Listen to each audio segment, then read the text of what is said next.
Ben babamı hiç evde görmedim. 15 yıldır babam cezaevinde. O girdiğinde ben 9 aylıktım. Ben hiç babamı tanımıyorum. Mesela hani akrabalarımdan öğreniyorum. Annem bana anlatıyor. Yani hani diyorum babam nasıl birisiydi.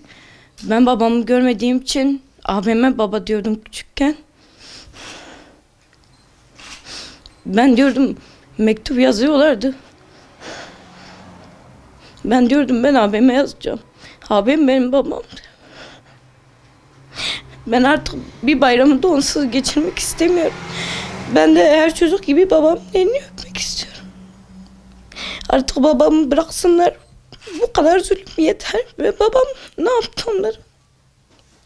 Artık kaç bayram oldu ben de çocuklar gibi babamın elini öpmek istiyorum. Ben de onunla dolaşmak istiyorum. Ben hiç babamı tanımadım. Zaten benim çocukluğumu çaldılar. Bari şimdi gelsin. İşte bayram önümüzde, ben geçirmek istemiyorum onsuz. Ben de yani hani amcamın çocukları gibi babam çarşıdan gelsin, ben gideyim onu karşılayayım. Ben de akşama kadar bekleyeyim babam. Artık yeter bu zulüm. Biz sadece babam bırakılmasını istiyoruz. Zaten haksız yere tutuldu bu kadar. Bizim çocukluğumuzu çaldılar. Bari şimdi bizi babamı bıraksınlar. Ben şimdi okula gideceğim. Ben hocalarıma ne diyeceğim? Ben diyeceğim babam niçin yakalanmış? Hocalarım soracaklar, diyecekler. Senin baban ne yapmış? Benim babam ne yapmış? Babam İslamiyet için uğraşmış. Babam insanları tebliğ etmiş. Babam Kur'an dersi vermiş. Babam başka hiçbir şey yapmamış. Yeter artık bu zulüm. Ben de babamı istiyorum. Diğer çocuklar gibi ben de babamla vakit geçirmek istiyorum. Ben hiç babamı görmedim. Ben hapislerde büyüdüm. Küçüklük fotoğraflarımda hep o. Yani şimdi bile gidiyorum, ben onun kucağında oturuyorum. Ben hala kendimi küçük çocuk gibi görüyorum. Artık babam gelsin, yeter.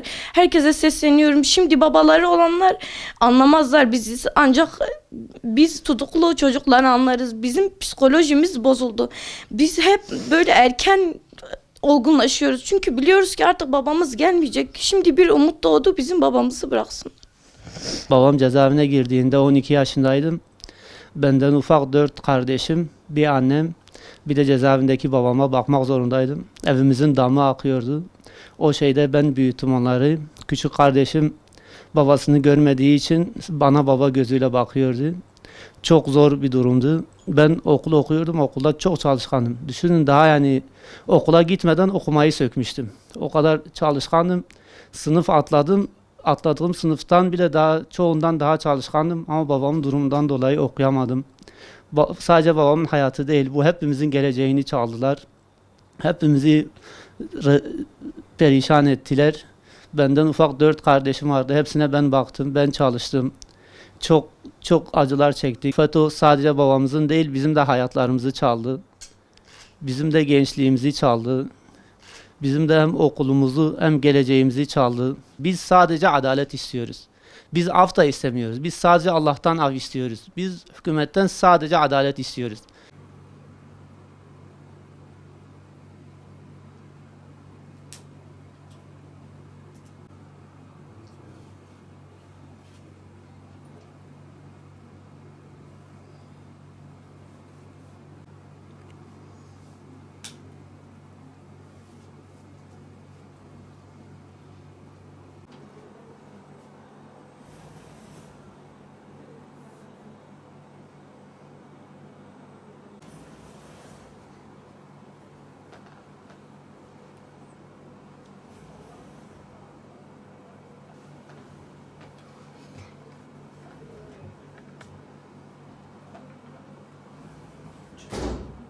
Ben yaklaşık 4 aylıkken babam cezaevine girdi ve 19 senedir de babam cezaevinde bulunuyor. Babana ait hiçbir anın yok ve babana ait olan tek anıların cezaevinde olan anıları. Ki cezaevinde olan anılar da birkaç konuşmadan ibaret ya da bir sarılma anı.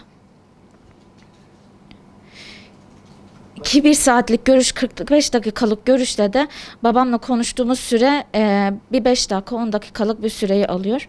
40 bayramdır babasızız. Yani isteğimiz sadece mağduriyetimizin giderilmesi. Şu ana kadar bu mağduriyetleri yaşadık. Evet, kimse bunu görmedi. Ama artık mağduriyetimizin giderilmesini istiyoruz. Ve isteğimiz af değil. Onlardan tek dileğimiz adil bir yargılanma. Adil yargılanmayı istiyoruz ve bu mağduriyetlerin giderilmesini diliyoruz. Ben bayramlarda dayımı babam yerine koydum.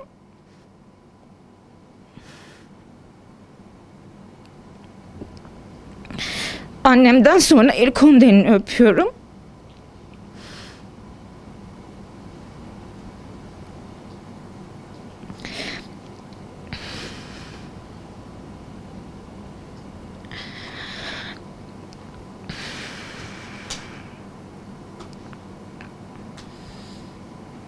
Bir an önce babama kavuşmak istiyorum. Ve diğer bütün kardeşlerimiz için de isteğim sadece babalarına kavuşmaları. Ayrıca benim en yakın arkadaşım olan Müslüme Soysal'ın babası olan Cevdet Soysal'ın da en kısa zamanda naaşının ailesine kavuşturulmasını istiyorum. Evet, biz babamıza kavuşamıyoruz, onu göremiyoruz. Gördüğümüz süreçler çok az ama onlar bir naaşına bile sahip değiller. Benim tek isteğim onların da en kısa zamanda naaşına sahip olmaları.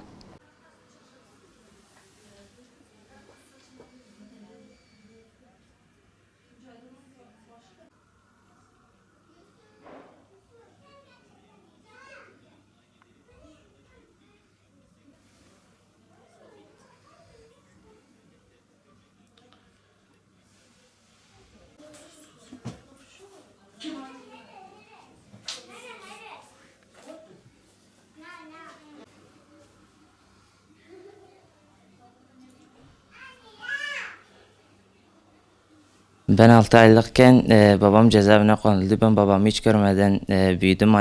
Annem bizi büyüttü. Yani amcalarımla büyüdüm. Amcalarımı baba olarak gördüm. Dayılarımı gördüm. Babamın suçu sadece İslam'ı yaşamak ve yaşatmaktı. Sırf İslam'ı yaşayıp yaşattığından dolayı cezaevine konuldu. 16 yıldır cezaevindedir. Bizim tek isteğimiz mağduriyetlerinin giderilmesi, hem bizim hem onların hem de adilce yargılanmalarıdır. 6-7 yaşıma kadar baba kavramının ne demek olduğunu bilmiyordum. Yani her zaman oraya gidiyordum ama nasıl geçtiğini bile anlamıyordum. 6-7 yaşından sonra anlamaya başladım yavaş yavaş baba kavramını. Amcalarımla büyüdüm, annemle, dayılarımla, dedemle falan büyüdüm ben. 30 bayramdır babasızım, yani 30 bayramdır babasız geçiriyoruz biz bu yılları. Babamın adilce yargılanmasını ve yanımıza gelmesini istiyoruz.